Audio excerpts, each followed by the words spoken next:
All right, yeah, okay, let's do this shit.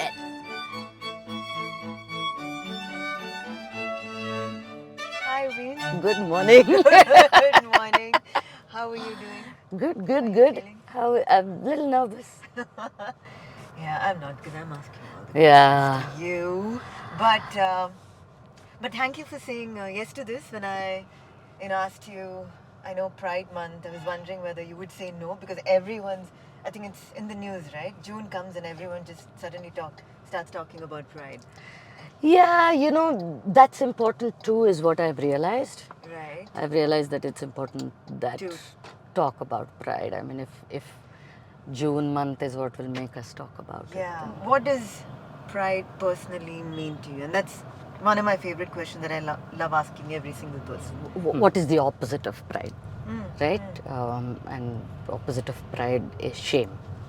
Let's Okay. say, right? Okay. So what happens is all of us, I feel, we all have parts of ourselves um, that we're not completely happy with. When we start accepting and kind of being okay with ourselves, that's when we start to feel pride.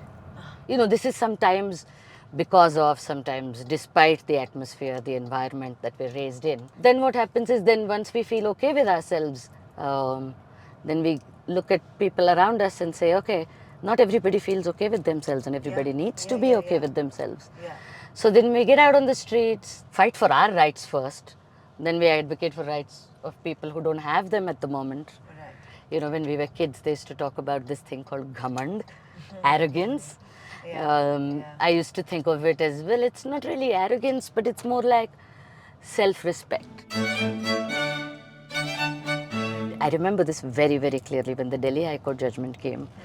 I got so upset that I was like, when he said something like minuscule minorities or something like that. That was very upsetting. And I remember how out of anger I had done that. I had kind of worn almost that I'm a dyke lesbian.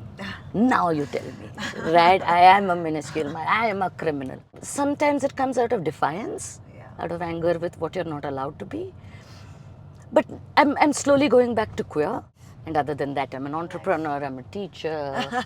So that's what forms an identity. Yeah, of course. Um, Overall, no? Overall, the whole Can't thing, just I think, dissect yeah, it I'm a one by one by Bangalorean. one. Yeah. The moment you are okay with that word, associated with yourself, Yeah. right? Before, Yeah. lesbian seemed like a bad word, know. right? Yeah. How do you identify? So a good friend of mine would disagree to this if I said that I identify as a bisexual. Still does. Okay. But yeah, I grew up, I think, thinking that, I love both the genders, that the way I saw it. But if I have to settle down, and that whole sense of settling down and get married, per se, you grew up with that notion, to someone, then it will be a man. And at some point in time, I had to stop and pause and say, hey, what am I doing? Because I can't keep doing this. I felt it like I can't keep doing this. Maybe I just need to take some time off and think what is going on. And then I realized that I'm emotionally, physically, mentally, as a whole, more connected to a woman. I'm not a man. I'm attracted to men still. Actually, attracted to different people. It's not just man and woman. I have found myself attracted to someone from the trans community. So I'm just like, wow. So I don't. Queer seems like a nice word. Yeah. There's no pressure. Yeah. No box. And it was used like a gali enough that we can own it, I think. That is something that I find very interesting about human civilizations, this reclaiming of something.